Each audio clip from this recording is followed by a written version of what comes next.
Mapagpalang araw po sa ating lahat. Ang aking pong bahagi ngayon ay mula sa aklat ng Unang Samuel, Kabanata 11, talata 1 hanggang 6. Tinangkang patayin ni Saul si David. Minsan, sinabi ni Saul kay Jonathan at sa lahat ng paglingkod ng lingkod niya na patayin si David. Pero mahal ni Jonathan si David. Kaya binigyan niya ng babala si David.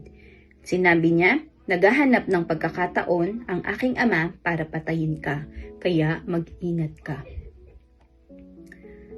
Bukas maghanap ka ng mapagtataguan at huwag kang aalis doon. Dadalhin ko roon ang aking ama at kakausapin ko siya tungkol sa iyo. Pagkatapos sasabihin ko sa iyo ang napag-usapan namin. Kinaumagahan, kinausap ni Jonathan si Saul tungkol kay David doon sa bukid at pinuri niya ito sa harap ng kanyang ama. At sinabi, Ama, huwag niyo pong sasaktan si David na inyong lingkod dahil wala siyang ginawang masama sa inyo. Nakagawa pa nga po siya ng malaking kabutihan sa inyo. Itinaya po niya ang kanyang buhay nang patayin niya ang Filisteo na si Goliath at pinagtagumpay ng Panginoon ang buong Israel. Nasaksihan niyo ito at natuwa kayo, pero bakit gusto niyong pang ipapatay ang isang inosenteng tao na katulad ni David ng walang dahilan? Pinakinggan ni Saul si Jonathan at sumumpa siya sa pangalan ng Panginoon na buhay na hindi na niya ipapapatay si David. Ito ang salita ng Diyos. Amen. Mapagpalang araw pong muli sa ating lahat. Muli niyo po akong samahan sa pagbabahagi ko ng salita ng Diyos. Sinasabi po dito sa aklat ni Samuel, Kabanata 11, versikulo 7 hanggang 12. Ang sagot na ito ng hari ay sinabi naman ni Jonathan kay David. Sinama pa siya ni Jonathan sa hari. At tulad ng dati, pinaglingkuran niya ito. Iniligtas ni Michal si David. Muling nagkaroon ng labanan ang mga Israelita at mga Filisteo. Sinalakay ni David ang mga Filisteo at nalupig niya ang mga ito. Kaya ang mga natirang buhay ay nagsitakas. Minsan muling inalihan ng masamang espiritu si Saul. Nakaupo siya noon at hawak ang kanyang sibat, samantalang si David ay tumutugtog ng alpa. Walang ano-ano, sinibat niya si David. Sa kabutihang palad, nakailag ito at ang sibat ay tumusok sa dingding. Dahil dito, patakbong tumakas si David.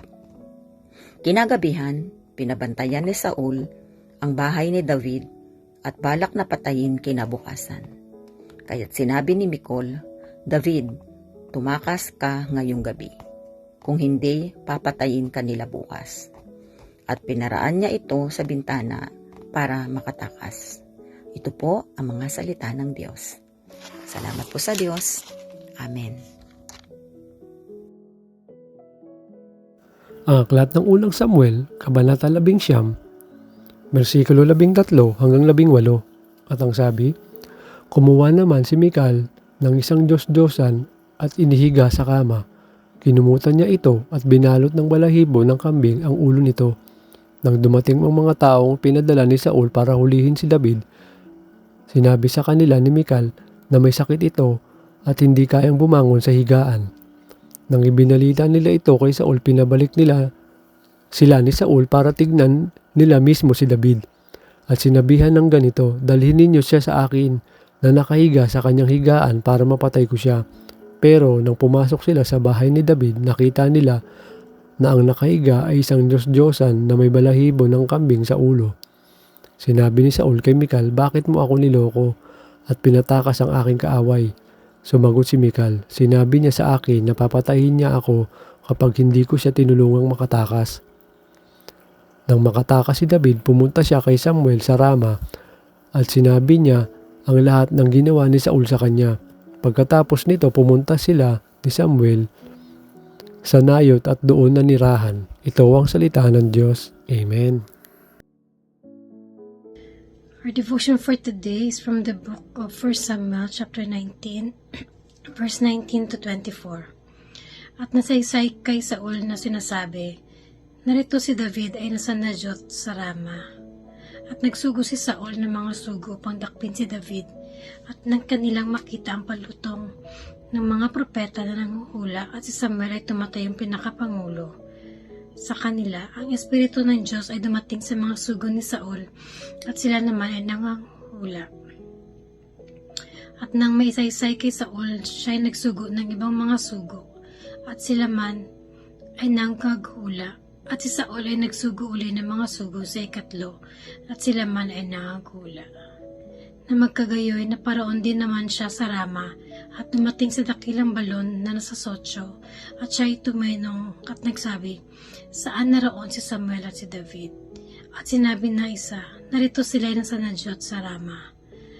At siya ay naparoon doon sa Najot sa Rama at ang Espiritu ng Diyos ay dumating din sa kanya at siya ay nagpatuloy at nanghula hanggang sa siya ay dumating sa Najot sa Rama. At siya rin na may nagubad ng kanyang mga suot at siya man ang nanghula sa harap ni Samuel at nahigang ubad sa buong araw na yaon at sa buong gabing yaon kaya't kanilang sinasabi pati ba si Saul ay nasa gitna ng mga propeta. This is the word of God. Amen.